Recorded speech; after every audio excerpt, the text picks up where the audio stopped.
ओम सभी को नमस्ते। मंत्रोच्चारण। ओम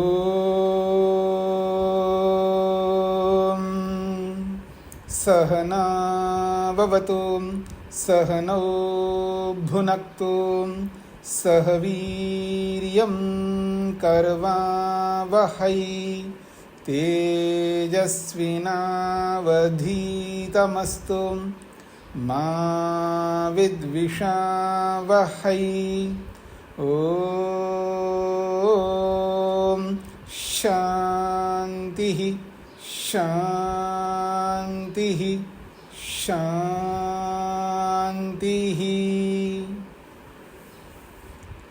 वैशेषिक दर्शन की कक्षा संख्या 31 है।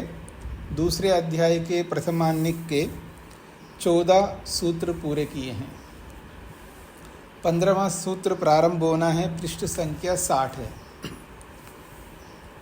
प्रसंग चल रहा था वायु का। वायु नित्य है और वायु में अन्य द्रव्य मिश्रित नहीं है। वायु अन्य द्रव्यों से रहित एकल अकेला तत्व है और नित्य है। दूसरी बात यह कही गई है कि वायु एक नहीं है, अनेक है। अब आइए 15वां सूत्र देखिएगा। वायु के बारे में बोला जा रहा है। वायु सन्निकर्षे प्रत्यक्ष अभावात् दृष्टम लिंगम न विद्यते।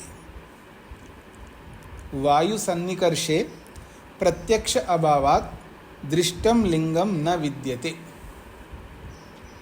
वायु सन्निकर्षे यद्यपि त्वग इंद्रियेण वायु सन्निकर्षो भवति। यद्यपि त्वचा इंद्रिय के माध्यम से वायु का सन्निकर्ष तो होता ही है। सन्निकर्ष का मतलब संयोग।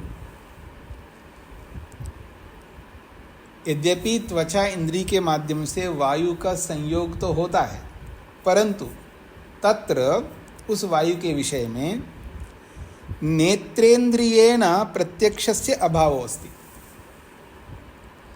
यद्यपि त्वचा इंद्रिय के माध्यम से वायु का तो संयोग हो रहा है, लेकिन नेत्र के द्वारा वायु का प्रत्यक्ष नहीं है। अतः इसलिए तत्र उस वायु के विषय में दृष्टम लिंगम न विद्यते। नेत्र दृष्टम लिंगम लक्षणम वायो वायु सिद्धो वा न विद्यते। अतः तत्र इसलिए उस वायु में नेत्र दृष्टम लिंगम, नेत्रेंद्रिय से दिखाई देने वाला कोई लिंग, कोई चिन्ह, कोई लक्षण वायु की सिद्धि में बिल्कुल नहीं है। ये तो सरल है, स्पष्ट हो गया होगा। आगे बढ़ता हूं मैं। फिर समस्या ये है कि त्वचा इंद्रिय के माध्यम से वायु का स्पर्श तो हो रहा है और वायु दिखाई नहीं दे रहा है, लेकिन कैसे माने वायु को जब तक आंखों से दिखाई नहीं दे रहा हो? केवल स्पर्श मात्र से कैसे माने? ये एक शंका मन में रह सकती है। तो उसी का समाधान 16वें सूत्र से किया जा रहा है। सामान्य तो दृष्टाश्च अविशेषः। संसार में एक नियम है। ये जरूरी नहीं है कि हर वस्तु को हम आंखों से देखें तो ही माने, और जो आंखों से दिखाई ना दे उसको हम ना माने, ऐसी कोई जरूरी नहीं है। और उसके लिए सामान्य तो दृष्ट एक अनुमान है। सामान्य तो दृष्ट एक अनुमान है। आप में से जिन्होंने न्याय दर्शन पढ़ा है उनको ये बात अच्छी तरह समझ लेनी चाहिए कि अनुमान में 3 भेद है, और उन 3 भेदों में एक भेद सामान्य दृष्ट अनुमान है। सामान्य तो दृष्ट अनुमान उसको कहते हैं जो समान रूप से सब जगह दिखाई देता है। जैसे अभी आप ऑनलाइन से मेरे से जुड़े हैं, स्क्रीन के माध्यम से मैं आपको देख रहा हूं आज, और कल सुबह होते ही आप मेरे दरवाजे के सामने खड़े हो गए। कल सुबह होते ही आप में से कोई व्यक्ति ऐसे हैं जो मेरे दरवाजे के सामने सुबह खड़े हो गए, साक्षात प्रत्यक्ष। तो आप जहाँ से आए मेरे पास, आते हुए तो मैंने नहीं देखा आपको।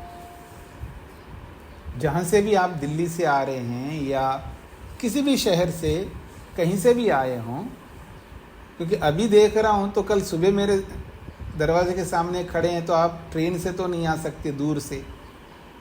हाँ, अहमदाबाद वाले हों तो भले आ जाएं कार से, दूर वाले ट्रेन से आएंगे तो इतने जल्दी नहीं पहुंचेंगे, तो विमान से आएंगे। लेकिन मैंने देखा नहीं आपको आते हुए। पर इसी सामान्य तो दृष्टि नियम से मैं अनुमान करूंगा। क्या नहीं देखा आपको आते हुए? आपकी गति को नहीं देखा। आपके आते हुए जो गति करके आप आए हैं, उस गति को मैंने नहीं देखा। लेकिन सामान्य नियम ये है कि एक व्यक्ति को, एक वस्तु को चलते हुए जरूर देखा मैंने। एक स्थान से दूसरे स्थान तक पहुंचने के लिए वो चल करके गए, चाहे पैदल चल करके गया हो, या साइकिल पे गया हो, या कार में गया हो, या ट्रेन में गया हो, या विमान से गया हो, वो उनको मैंने देखा है, चलते हुए लोगों को। तो ये सामान्य नियम है, एक स्थान को छोड़ करके दूसरे स्थान पर जब पहुंचता है कोई व्यक्ति, वो चल करके जाता है। ये है सामान्य नियम। चल करके मतलब चाहे वो पैदल चल के हो, किसी भी व्हीकल से, पर चल करके जाता है। ये एक सामान्य नियम। अब इस सामान्य नियम से मैं ये आपको चलते हुए न देख करके भी, मैं इसी नियम के अकॉर्डिंगली, इसी नियम के अनुसार आप चल के मेरे पास आए हैं, ऐसा मैं जानकारी प्राप्त करूंगा। इसको सामान्य तो दृष्ट अनुमान कहते हैं। तो इसी सामान्य तो दृष्ट अनुमान से ही वायु का ज्ञान होता है, ये कहना चाहते हैं। अब आगे बढ़ रहा हूं जी। सामान्य तो दृष्टात् च अविशेषः। सामान्य तो दृष्टात् च यदि नेत्रेन्द्रियेण एव सन्निकर्ष प्रत्यक्षम स्यात्।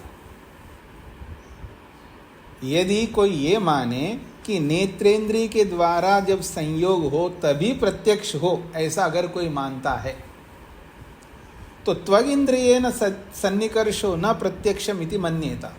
और वो नेत्रेंद्रिय से संयोग होता है तो प्रत्यक्ष होता है, और त्वग इंद्रियेन सन्निकर्षः, और त्वचा इंद्रिय के द्वारा जब संयोग होता है तो न प्रत्यक्षम, वो प्रत्यक्ष नहीं है, इति मन्येता, ऐसा कोई माने तो तदा अपि वायु सिद्धिस्तु भवति।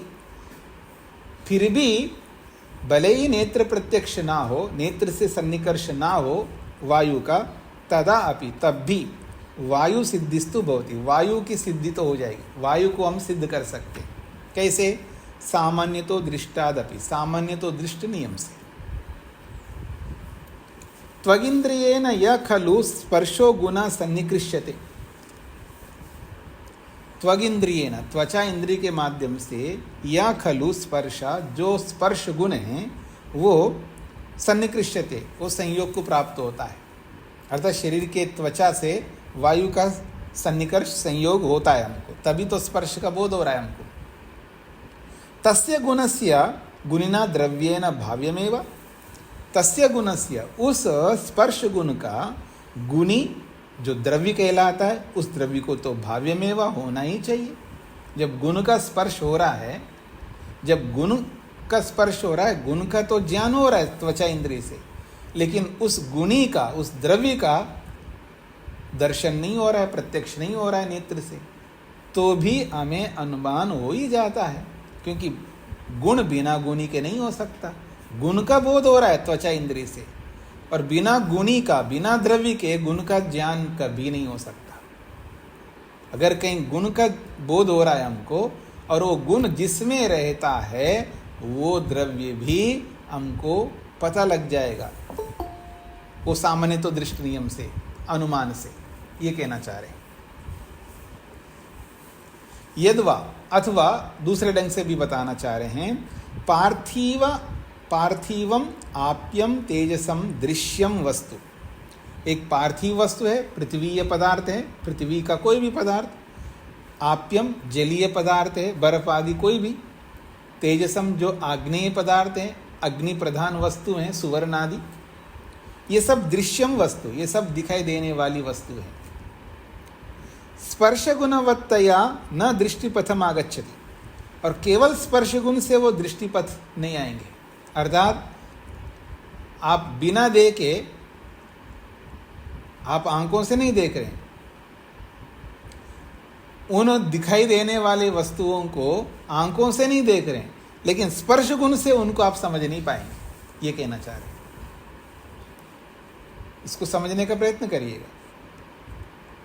अगर उस वस्तु को आपने आंखों से देखा नहीं है, जो पार्थिव वस्तु है, जलीय वस्तु है, आग्नेय वस्तु है, उनको आपने आंखों से नहीं देखा और फिर उनका स्पर्श आपको हो जाए, तो आप केवल स्पर्श गुण से न दृष्टिपथम आगच्छति, वो आपको समझ में नहीं आएगा।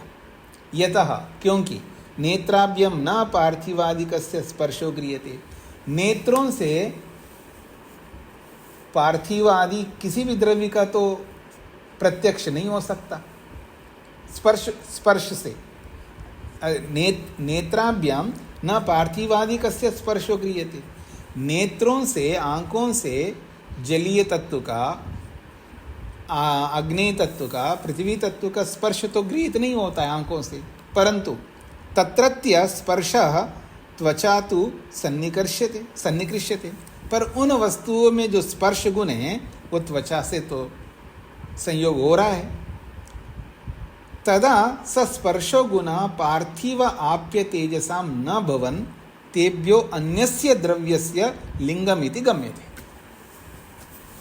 तो कह रहे हैं ऐसी स्थिति में वो जो स्पर्श गुण है उन पदार्थों का, वो स्पर्श गुण पृथ्वी, जल, अग्नि का तो है ही नहीं है।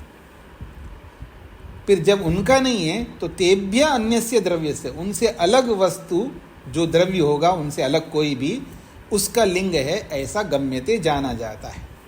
जब ये जाना गया तो गुणस्य गुणिना भाव्यम, जब गुण का स्पर्श हो रहा है आपको, तो उसका जो गुणी है, उसका जो द्रव्य है वो भाव्यम, उसको तो होना ही चाहिए। न गुणो गुणिनम अंतरेण भवति थी, और गुण बिना गुणी के, गुण बिना द्रव्य के नहीं रह सकता।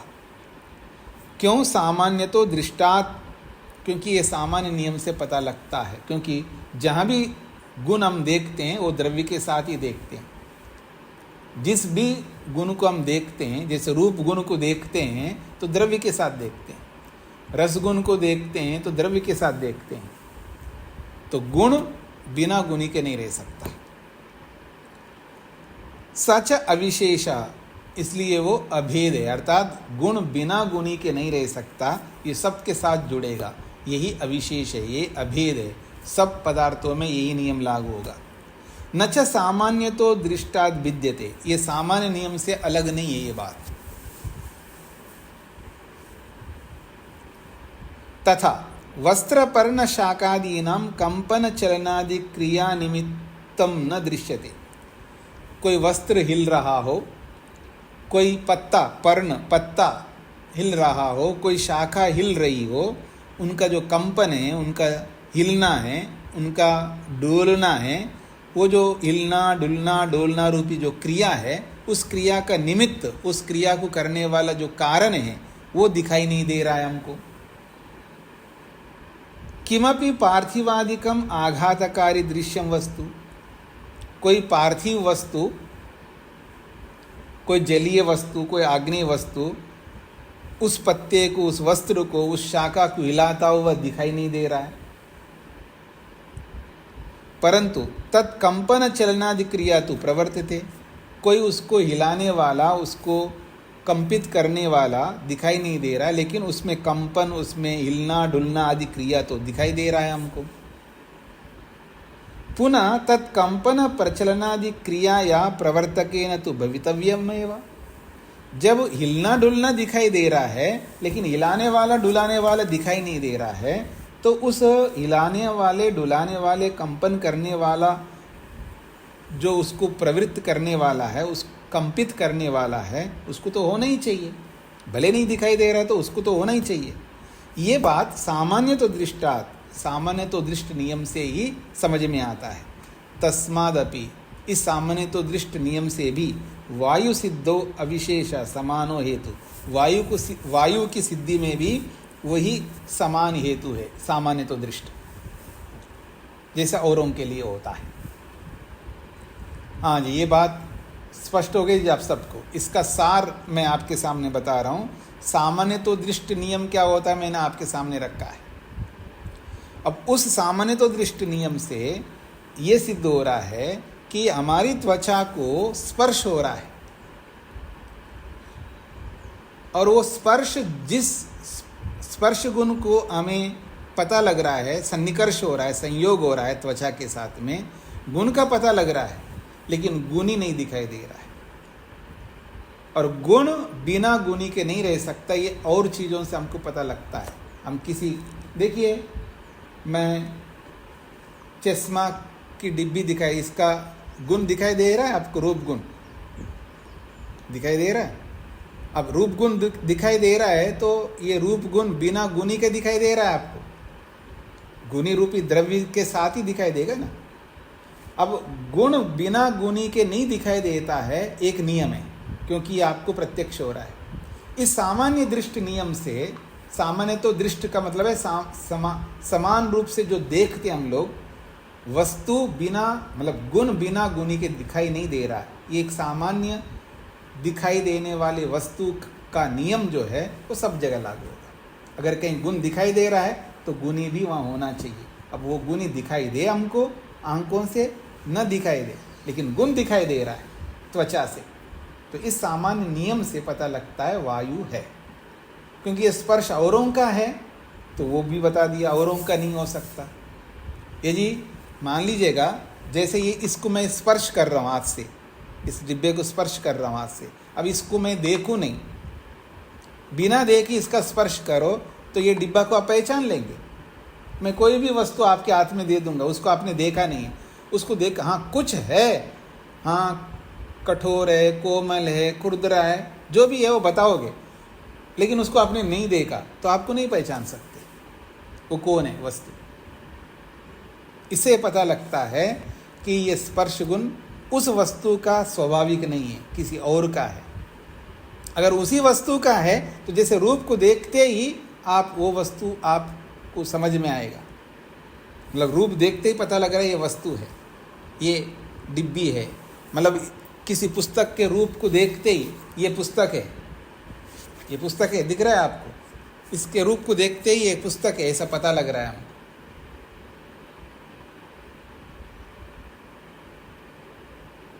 मतलब इसको, इसका स्पर्श नहीं कर रहे हैं आप, इसको देखते ही आपको लग रहा है ये पुस्तक है। ऐसे ही इस डिब्बी को देखते ही आपको पता लग रहा है कि एक डिब्बी है, और ऐसा करके मैं आपको दिखा रहा हूँ, हाँ ये चश्मे की डिब्बी है, जो भी आप कहेंगे। ये क्या है जी, दिख रहा है आपको, ये क्या है? इसको देखते ही आपको पता लग रहा है ये वैसलीन की डिब्बी है, इसका स्पर्श नहीं किया आपने। तो अगर स्पर्श गुण इन पार्थिव वस्तुओं का, जलीय वस्तुओं का गुण होता तो उसका भी पता लगना चाहिए बिना देखे ही, पर ऐसा नहीं हो रहा है। इसका मतलब स्पर्श गुण इन वस्तुओं का नहीं, किसी और का है। इससे भी वायु की सिद्धि होती है और सामान्य नियम से भी वायु की सिद्धि होती है, ये बात कही है। कविता जी को क्या कहना है? नमस्ते स्वामी जी। ये स्वामी जी, किताब का तो पता चल जाएगा बिना देखे भी कि ये किताब है, स्पर्श करेंगे तो हम। तो यही तो मैं कह रहा था। आप तो वायु के लिए कह रहे हैं ना, जैसे। अच्छा, आप ये कहना जब किताब पता लगेगा, मैं किताब को तो आप ऐसे देख करके, ये ऐसे करके देख करके करेंगे, ये किताब है, आपको नहीं पता लगेगा। मैं किताब की तरह ही कोई ऐसी चीज़ दूंगा तो आप किताब बोलोगे, लेकिन वो किताब नहीं निकलेगी तब। अच्छा, ऐसा नहीं होता है जी। ये वाली समझ नहीं आई स्वामी जी, नेत्रों के द्वारा पार्थिव आदि का स्पर्श विदित नहीं होता है। मतलब पार्थिव वस्तु, कोई आपने वस्तु को देखा नहीं है और केवल उसका स्पर्श करके वो क्या वस्तु ये पहचान नहीं सकते, ये बोलना चाह रहे हैं। ठीक जी। शेखर जी। प्रणाम स्वामी जी स्वामी जी, आपने कहा अनेक तरह की वायु होती है। जी। मतलब ऐसे तो हम कहेंगे अनेक तरह के जल होते हैं, उसका कुछ मतलब कुछ विशेष मतलब है कहने का कि अनेक तरह की वायु होती है, शायद मैं समझा नहीं। बस केवल इतना कहना चाह रहे, वायु नित्य है ये तो बोल दिया है। कोई ये सोचे कि वायु एक ही होता हो, ऐसा नहीं, अनेक वायु होता है। तो आप कहना चाह रहे जल भी अनेक होता है, बिल्कुल होता है, उसमें कोई आपत्ति नहीं है। अग्नि भी अनेक होता है जी जी, बिल्कुल होता है। नित्य होने के कारण मतलब इसका एक नहीं है, अनेक वायु है। हाँ ऐसा हाँ, ये बताना चाह रहे हैं। हाँ जी जी जी जी जी जी। तो जी मैं आगे बढ़ रहा हूं जी। सामान्य तो दृष्टि नियम से भी वायु को हम समझ सकते हैं। अब आगे कहा जा रहा है 17वां 18वां सूत्र बहुत महत्वपूर्ण है। महत्वपूर्ण इसलिए है कि जो नाम होते हैं कि सूर्य को सूर्य किसने बताया हमको। कई बार होता है ना, आदमी को लगता है नक्षत्र को नक्षत्र क्यों कहते हैं, चंद्रमा को चंद्रमा क्यों कहते हैं, ऐसे बहुत सारे नाम हैं। तो ऐसे वायु का भी नाम है। तो वायु का प्रसंग चल रहा है तो वायु को लेकर के बात की जा रही है। तो कहते हैं एवं सिद्धे सती वायु, वायु को तो हमने सिद्ध कर दिया। सामान्य तो दृष्टि नियम से वायु को सिद्धि होती है। पुनः तन नाम, अब उस वायु के नाम को लेकर के बात कर रहे हैं। अब वायु को वायु क्यों कहते हैं, इस वायु को वायु नाम कैसे मिला है, उसके बारे में समझा रहे हैं। तस्माद् आगमिकम संज्ञा कर्म तु अस्मद् विशिष्टानाम लिंगम। ये दो सूत्र हैं। अनयो सूत्रयो एक वाक्यता अस्ति। इन दो सूत्रों में एक रूपता है। तस्मात् संज्ञा कर्म तु आगमिकम, ये तो ये नेत्रेन्द्रियेण अप्रत्यक्षस्य वायु प्रवृते वस्तुना संज्ञा कर्म अर्थात नामकरणम खलु आगमिकम आगमै सिद्धम आगमेषु भवम वा। कहते हैं ये तो ही क्योंकि नेत्रेन्द्रियेण अप्रत्यक्षस्य वायु प्रवृते वस्तुना, नेत्रेंद्रिय से अप्रत्यक्ष वायु आदि और भी बहुत सारे पदार्थ हैं, उन वस्तुओं का। वायु तो प्रसंग से बोला जा रहा है, वायु की तरह और भी अनेक वस्तु हैं। वायु प्रवृत्ति, प्रवृत्ति कहते हैं आदि, वायु आदि भी बोल सकते हो। वायु प्रवृत्ति, प्रवृत्ति शब्द आदि के अर्थ को कहने के लिए आता है। तो वायु प्रवृत्ति, वायु आदि वस्तुओं का संज्ञा कर्म, संज्ञा कर्म कोला है नामकरणम, संज्ञा कर्म बोलो या नामकरणम बोलो। तो इन सब वस्तुओं का जो प्रत्यक्ष नेत्रों से दिखाई ना देने वाले जो वायु आदि अनेक पदार्थ हैं, जैसे वायु है, आकाश है, मन है, 9 द्रव्यों में दिशा है, काल है, ये सब आंखों से दिखाई नहीं देते हैं। 9 द्रव्यों में 3 द्रव्यों को छोड़ करके बाकी कोई आंखों से नहीं दिखाई देता है। तो उन सब का नामकरण खलु आगमिकम, वो आगम से अर्थात आगमे सिद्धम, आगम प्रमाण से सिद्ध होता है, अर्थात शब्द प्रमाण से सिद्ध होता है। आगमेषु भवम वा, ये शब्द प्रमाण में इनके नाम है। आगमा खलु, आगम कौन होता है जी? तो कहते हैं ऋग यजु साम अथर्वाणः। मुख्य रूप से आगम उसको कहते हैं ऋग्वेद, यजुर्वेद, सामवेद और अथर्वेद, और उसके अनुरूप जितने भी और ऋषियों के ग्रंथ हैं उनको भी आगम कहते हैं। पर मुख्य रूप से जो स्वतः सिद्ध है, स्वतः प्रमाणिक है, उनको प्रमाणित करने के लिए किसी और की आवश्यकता नहीं है, उसको स्वतः सिद्ध कहते हैं। तो स्वतः सिद्ध जो ऋग यजु साम अथर्वा है, तय सिद्धम, इन चारों वेदों से वायु है, आकाश है, मन है, ये सारे नाम उन्हीं शास्त्रों से सिद्ध होता है। अथवा तत्र भवम, उन शास्त्रों में ये सारे नाम हैं। तद धर्म पूर्वकम अनुवर्थम अस्ति, और उनके धर्म पूर्वक अर्थात जैसी वस्तु है उस वस्तु के स्वभाव के अनुसार उनका नाम है। तद धर्म पूर्वक मतलब है उसके धर्म के अनुसार, उसके गुण के अनुसार, उसकी विशेषता के अनुसार उनका नाम है। उसी को कहते हैं अनुवर्थम अस्ति, अर्थ के अनुसार उसका नाम है, जैसा अर्थ वैसा नाम। भगवान ने जो भी नाम बताए ना, जिसके भी, सब अनुवर्थ है, अर्थात जैसा नाम जैसी वस्तु उस वस्तु के अनुसार ही उसका नाम रखा है। ऐसे आंख मीच करके टिंकू पिंकू रिंकू की तरह नहीं रखा है परमात्मा ने। और अनुवर्थ है, अनुवर्थ का मतलब है अर्थ के अनुसार रखा है, ये कहना चाह रहे। अब दो उदाहरण दिए। यथा वायौ आयायी, वाय वायायी, ये ऋग्वेद का मंत्र है और सामवेद में भी है ये मंत्र। वायौ आयायी, याति इति वायु, जो आता है, आयाति इति वायु, जो आता है, जो जाता है, वो वायु है। ये अनुवर्त संजय योगी करते ही है।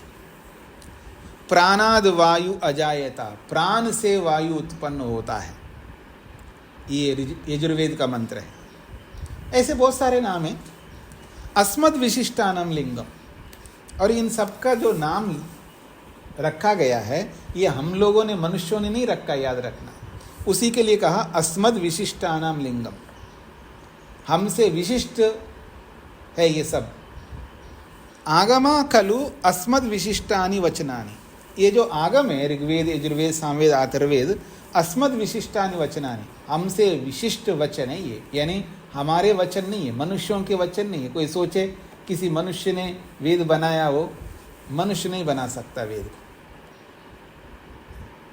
अब एक बात बताइए, नहीं हो सकता है मनुष्य ने भी बनाया हो, ऐसा आपके दिमाग में कई बार आता होगा, तो इसको समझ लीजिएगा, मनुष्य के दिमाग में नहीं आ सकता। ठीक है, मेरे से पहले वाले में आया होगा, अच्छा उसके अंदर भी नहीं, उससे पहले वाला, उससे पहले वाला, तो लास्ट में जाकर के कहीं तो रुकोगे, मनुष्य जहाँ से भी पैदा हुआ है। जब पहली बार पैदा हुआ मनुष्य, जब सृष्टि प्रारंभ हुई आदि सृष्टि में, उसको कैसे पता चलेगा ओम अग्निमीड़े पुरोहितम, कैसे समझ में आएगा उसको पता क्या है। और याद रखना, मनुष्य एक ऐसा प्राणी है, इतना दीनहीन गरीब है, इसको बिना सिखाया सोच करना भी नहीं आता, सिखाने के बाद भी नहीं आता है। याद रखना, बहुत सारे लोग हैं जिसको खाना कैसे खाना चाहिए, पीना, कोई लिक्विड चीज़ कैसे पीना चाहिए, कैसे बैठना चाहिए, कैसे बोलना चाहिए, इतना सिखाते लोग, सिखाने के बावजूद भी नहीं आता है। और जिसको सिखाया ही नहीं है उसको कैसे ये समझ में आएगा ये सब वेद मंत्र।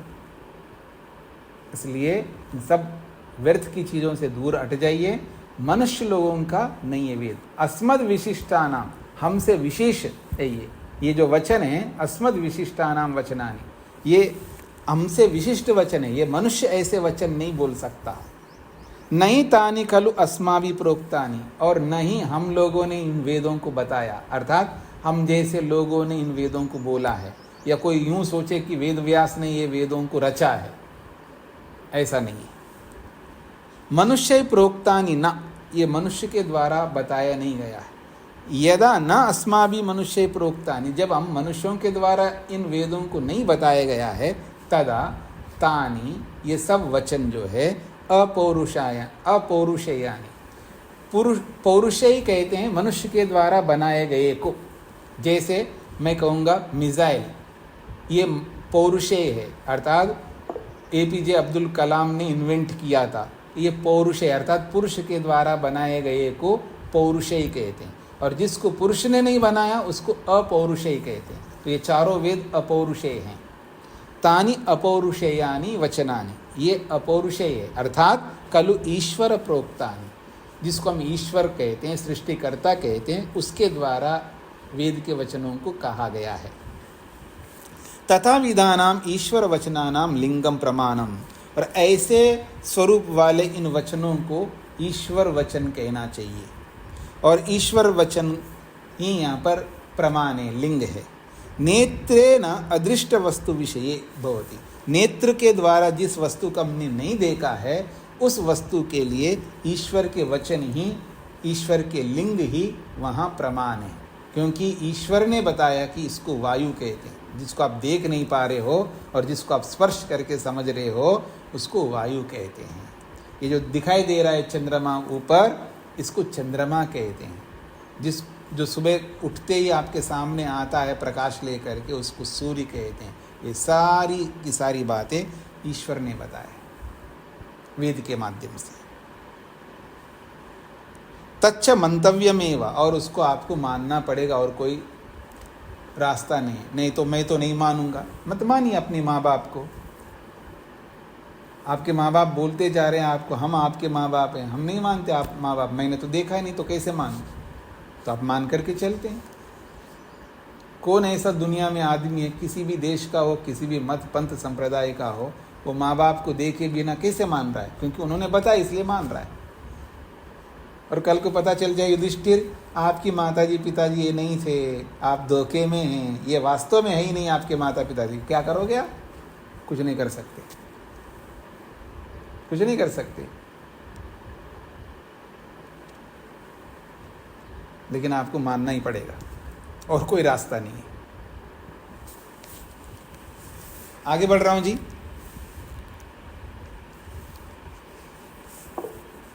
अरुण जी। हाँ स्वामी जी नमस्ते जी। स्वामी जी, ये जो कुछ तो ऐसी वस्तुएं जैसे अग्नि है जी। ये तो भौतिक अग्नि है जो हम देखते हैं, जैसे हवन कुंड में होती है जी। एक सूर्य में भी अग्नि है जी। उसमें जो नाम है, जब ये आप तो बता रहे हैं, तो उसमें जो अग्नि है, ये नामकरण जो मैं जो समझ पाया हूँ वो ये है कि जो वस्तुएं मनुष्य बनाता है उसका नामकरण भी मनुष्य करता है। हाँ जी, हाँ जी। और जो वस्तुएं एक तरह से हमारे को वैसे दिखते हैं, जैसे सूर्य है, चंद्रमा है, पृथ्वी है, इसका नामकरण भी ईश्वर के द्वारा ही हुआ है। हाँ वेदों के हाँ जी। जैसे जो आप कहना अग्नि को हम कैसे समझें? नहीं, अग्नि को भी हमने नहीं बनाया ना। जो भौतिक अग्नि है, हाँ हाँ, भौतिक अग्नि को भी हमने नहीं बनाया, किसी मनुष्य ने भौतिक अग्नि को नहीं बनाया।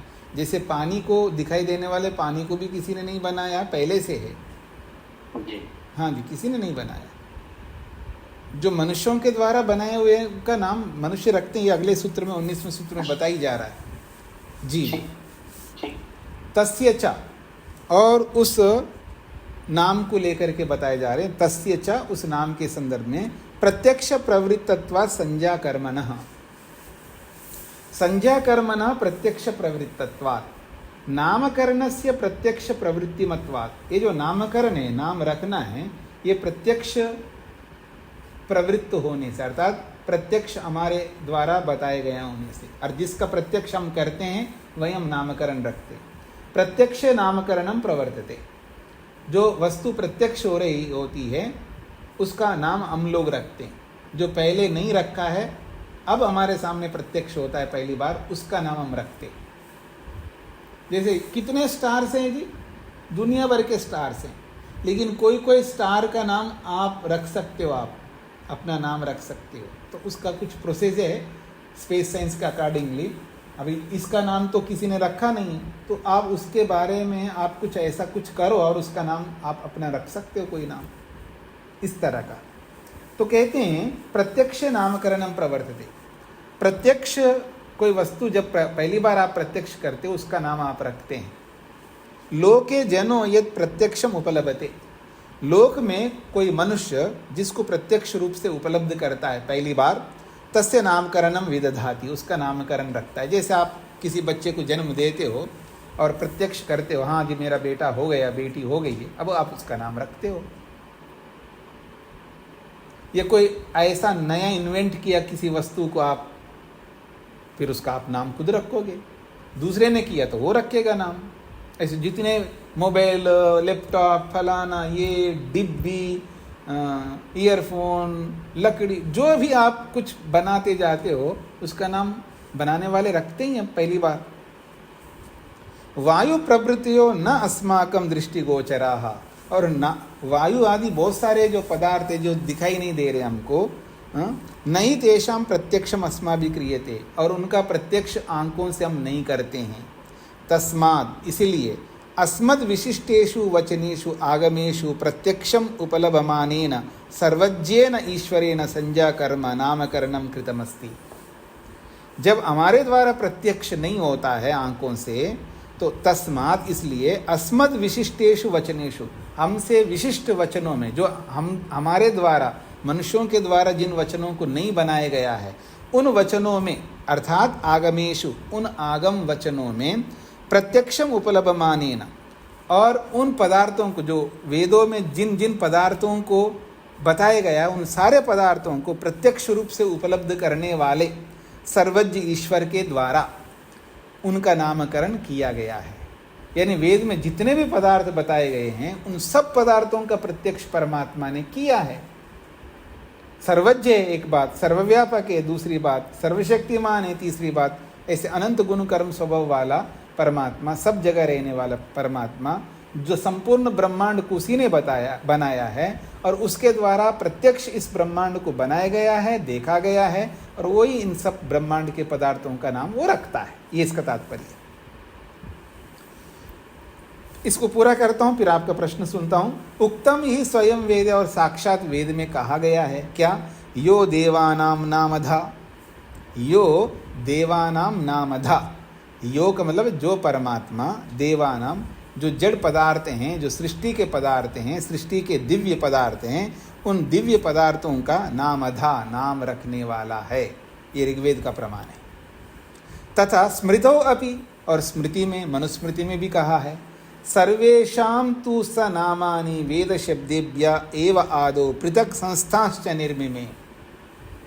सर्वेषां तु स नामानि, सभी नाम जो सृष्टि में जितने भी पदार्थ जो हमने नहीं बनाया है, उन सभी पदार्थों का वेद शब्देभ्य एव आदौ, वेद शब्दों के द्वारा ही आदि सृष्टि में पृथक संस्थाश्च निर्ममे, उन सबको अलग अलग भी किया है। इसको ये इससे अलग है, ये धरती इससे अलग है, ये वायु इससे अलग है, ये नक्षत्र सूर्य से अलग है। ऐसे उन सबको पृथक पृथक उनका नाम निर्ममे रखा है वेद शब्दों के द्वारा। किसने?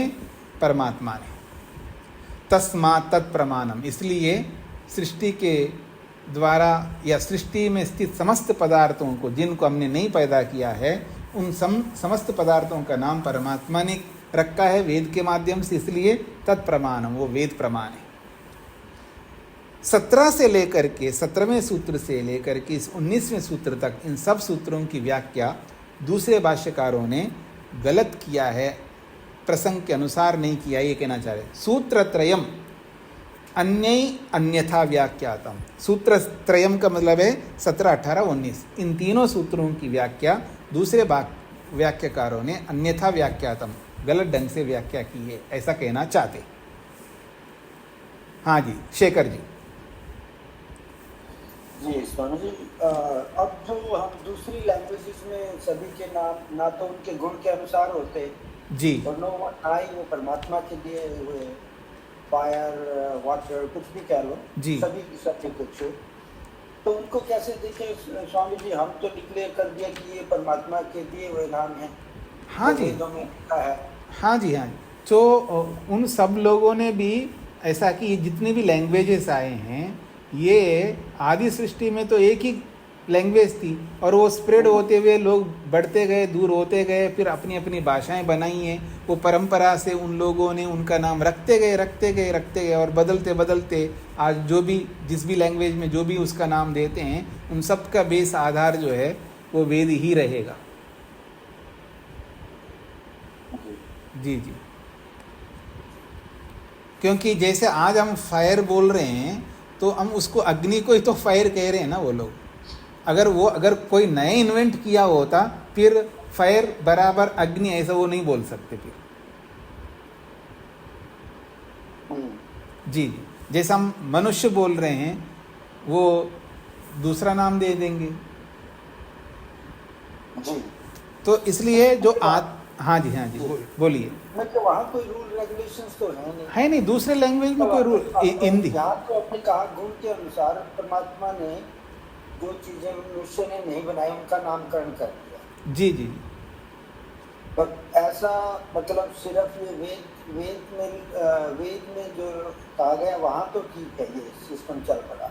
बाकी तो और आउट ऑफ मतलब उससे बिल्कुल दूसरे सिस्टम से उन्होंने अपना नाम तो दिए हैं उन्होंने। हाँ नहीं, नाम तो दिया है, कुछ का नाम तो उन्होंने उसके गुण कर्म स्वभाव के अनुसार दिया है, लेकिन सबका नहीं दे सकते ना। सबको देने के लिए उनको बहुत विस्तार से नॉलेज चाहिए, तो ऐसे नाम रख दिए उन्होंने भी।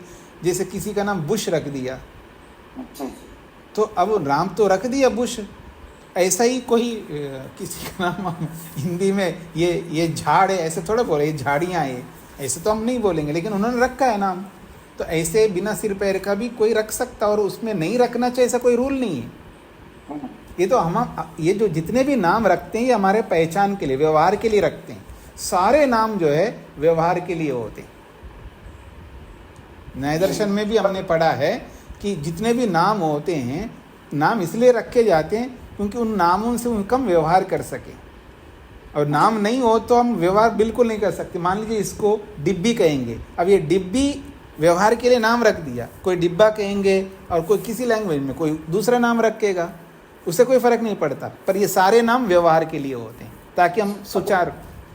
बस यही मतलब दूसरा है कि व्यवहार के लिए तो सभी नाम हैं ही। जी, यहाँ हम कह रहे हैं कि ईश्वर ने गुण के आधार पर वो नामकरण किया। हाँ जी, हाँ जी, मतलब जो भी पदार्थ हैं वो गुण के आधार पर किया है, लेकिन वो जो लोग अपनी लैंग्वेज में जो नाम रखा है वो गुण के आधार पर रखा है या वो परीक्षा नहीं है, वो परीक्षा कर लेते हैं फिर उनके लैंग्वेज के अंदर डीप में जा कर के।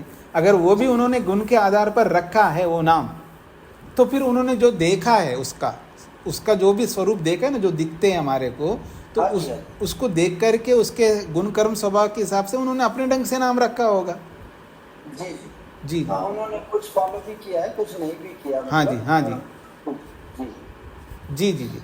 श्वेता जी। नमस्ते स्वामी जी। जी स्वामी जी, आप वेद में अग्नि सूक्त, वायु सूक्त, सारे सूक्त तो मिलते हैं देखने के लिए, मगर कहीं ये नहीं बताते कि अग्नि को अग्नि कहा जाए, वायु को वायु कहा जाए, वो तो नहीं देखा कहीं पे। आप कोई प्रमाण दे सकते हैं स्वामी जी वेद से? नहीं, ऐसा इसको अग्नि कहते हैं ऐसा वहाँ, क्योंकि वेद कोई डिक्शनरी नहीं है ना, वेद ऐसा कोई डिक्शनरी नहीं कि इसको अग्नि कहते हैं, अग्नि ऐसा होता है, ऐसा नहीं बोला। लेकिन उस वेद का भाष्य करने वालों ने तो बता ही दिया है ना, वो भी ऋषि हुए हैं। जी जी, उसी के माध्यम से हमको पता लगेगा। अगर कोई कहता कि मैं ऋषियों के भाष्य नहीं मानूंगा तो वो नहीं समझ पाएगा वेद को। वेद को समझने के लिए ऋषियों के भाष्य को समझना पड़ेगा, व्याकरण आदि शास्त्रों को पढ़ना होगा। उसको बिना पढ़े वेद को सीधा सीधा वेद को कैसे समझ पाएगा? उसका बेस तो होना चाहिए ना। अगर कोई कहता जी ये तो इनको पढ़े बिना समझ लिया, तो इस जन्म में नहीं पढ़ा होगा, पिछले जन्मों में पढ़ा होगा, तब वेद को वेद के माध्यम से वो समझ रहा होगा। लेकिन सब नहीं समझ सकते, उनको ये सारे पढ़ करके समझना पड़ेगा।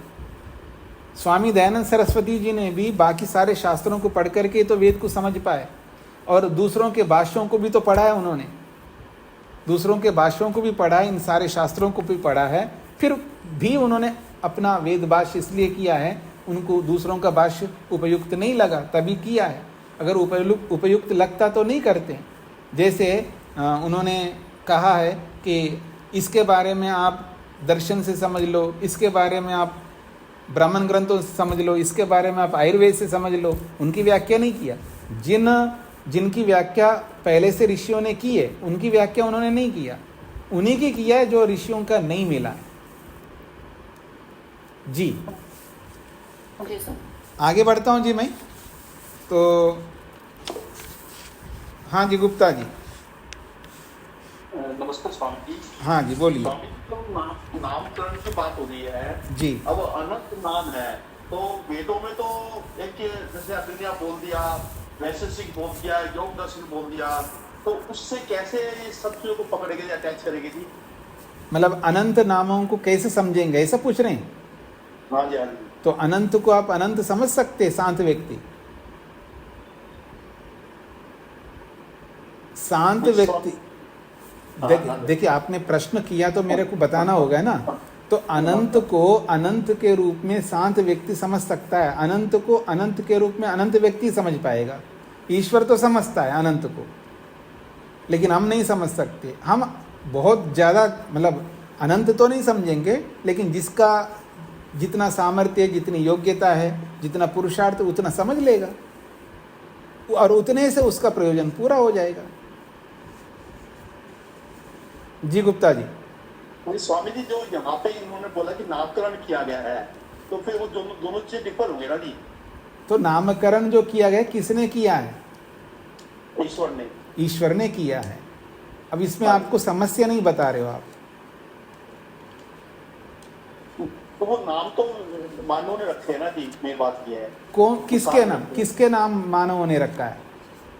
जैसे नक्षत्र ले लीजिए, हमने चित्रों के अलग नाम जो है, ग्रह है, तो मानव के रखे हुए हैं ना सारे। तो आपने सारे शास्त्र पढ़े हैं क्या? आपने सारे शास्त्र पढ़े हैं क्या?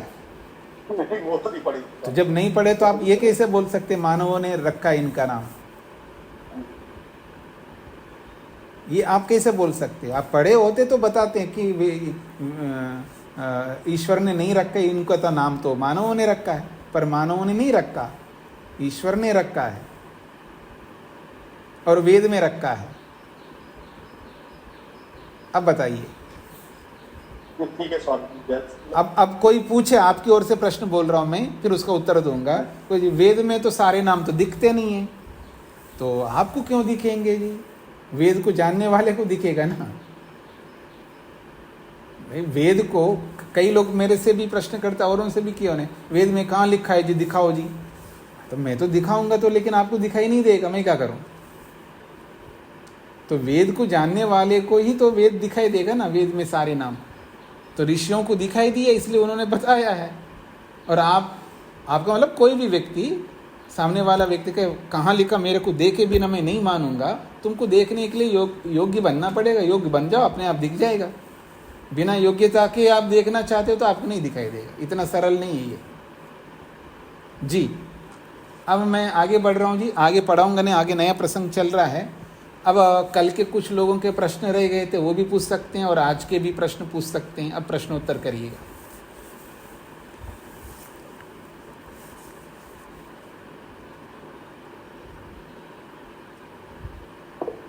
हाँ जी अरुण जी।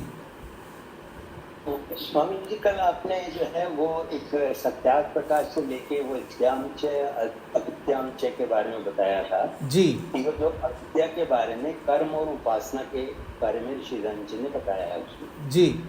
तो जो उसमें उपासना है वो प्रकृति की उपासना है या ईश्वर की उपासना? उस शब्द का उपासना का जो है, उपासना तो दोनों की होती है जी। उपासना दोनों, उपासना का अर्थ होता है भोगना। तो हम ईश्वर को भी भोगते हैं, प्रकृति को भी भोगते हैं जी। जी, जो ऋषि दयानंद जी का उसमें अभिप्राय है वो ईश्वर की उपासना को लेके है या प्रकृति की उपासना को, जो अविद्या का है?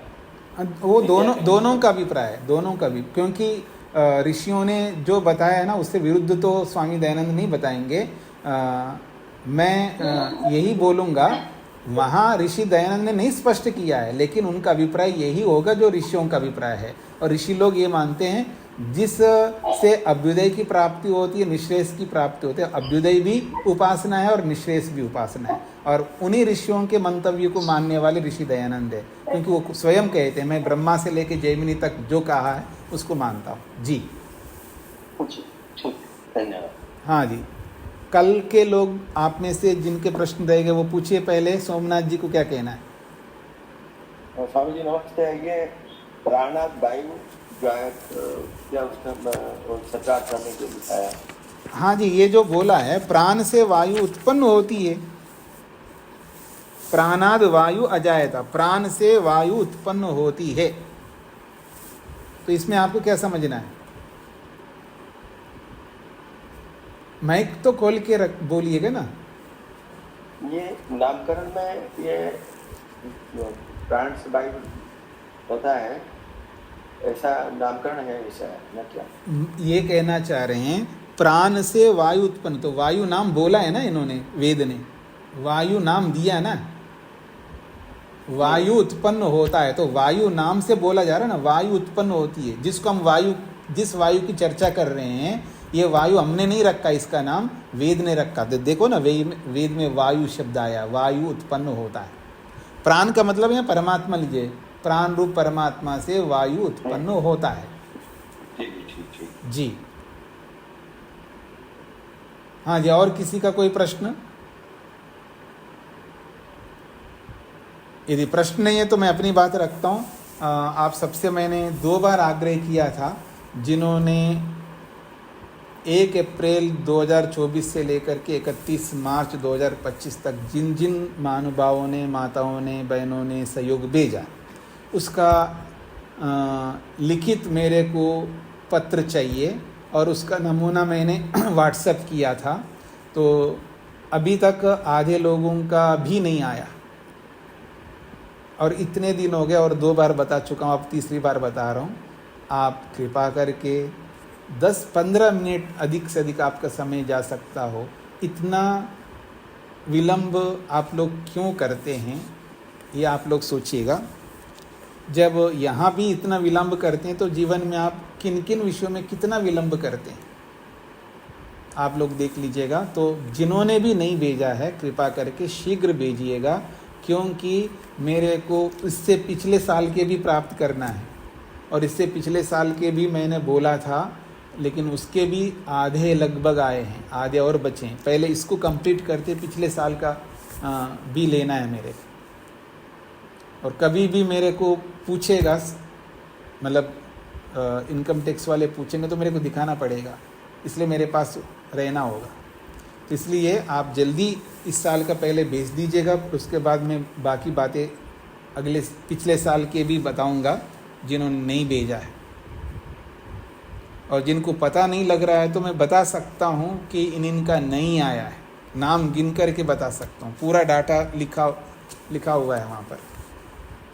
तो आप लोग जल्दी करके, जिन लोगों ने नहीं भेजा, जिन्होंने भेजा है तो बहुत अच्छी बात है, उनका धन्यवाद है। लेकिन जिन्होंने भी नहीं भेजा और जो इस ग्रुप में साक्षात आज कक्षा में नहीं आए, रिकॉर्डिंग जो भी सुनेंगे, उनसे भी आग्रह करता हूँ कि वो लोग जल्दी से जल्दी भेजें। हाँ जी, किसी कुछ कहना है? कई लोग मैंने एक ही बार भेजा, आपने एक बार भेजा हो या 10 बार भेजा हो, जितने बार भेजा हो आप लिख के ज़रूर भेजिएगा।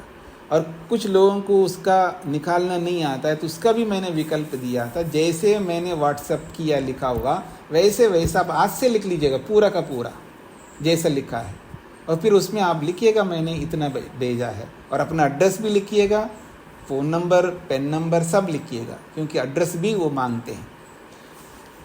और कुछ लोग लिख करके भेजा लेकिन उसमें वो मेंशन नहीं किया कि 1 अप्रैल 2024 से लेकर के 31 मार्च 2025, उसको छोड़ दिया। उसको छोड़ देंगे तो फिर वो अधूरा माना जाएगा। ये किस वर्ष का है उसमें मेंशन नहीं करेंगे तो फिर उससे भी समस्या रहेगी। इसलिए इन सब बातों को ध्यान में रख करके, जैसा मैंने लिख करके भेजा है, अगर उसका फ़ोटोकॉपी निकाल के उस पर लिख करके भेजेंगे तो सबसे ज़्यादा है।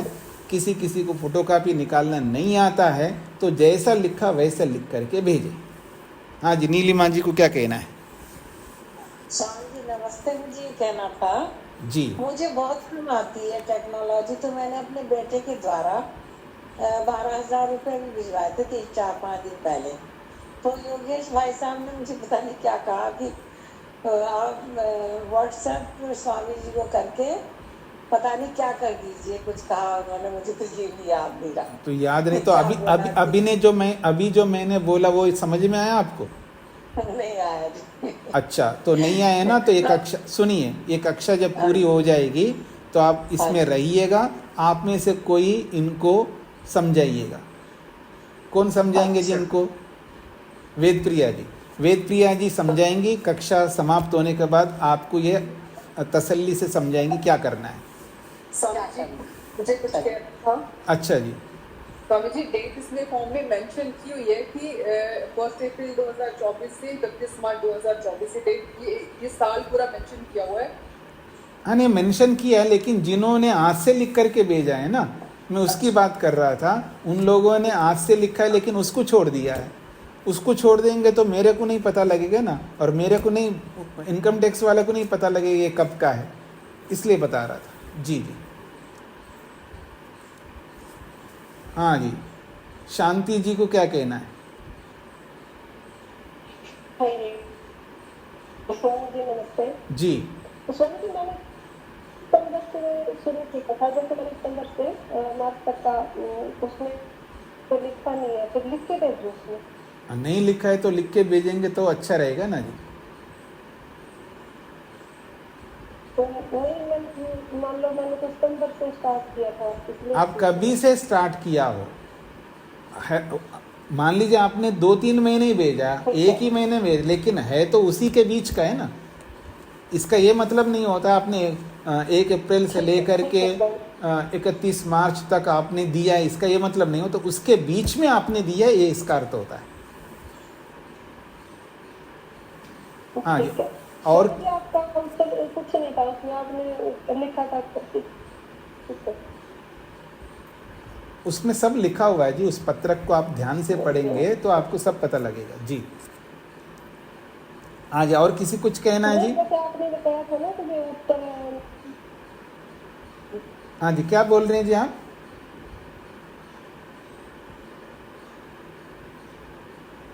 मैं यूँ कह रही थी स्वामी जी, जैसे आपने कहा था ना कि उत्तर जब दोबारा कोई मैं मैसेज नहीं करूँ तो इसका मतलब ठीक है, मैंने इसलिए दोबारा फिर वो किया नहीं, इसलिए अभी इसीलिए बताया ना जी, वो अभी इसीलिए बताया है कि जिन्होंने उसमें मेंशन नहीं किया है तो वो लोग मेंशन करे, ये इसका यही अर्थ होता है जी जी। तो मैं इसको आज इतना ही रखता हूँ, यहीं पर विराम देता हूँ और पुनः बोल रहा हूँ, कृपा करके जल्दी से भेज दीजिएगा, सबका आ जाए ताकि मैं पिछले साल का भी काम शुरू कर सकूँ। ओम शांति शांति शांति।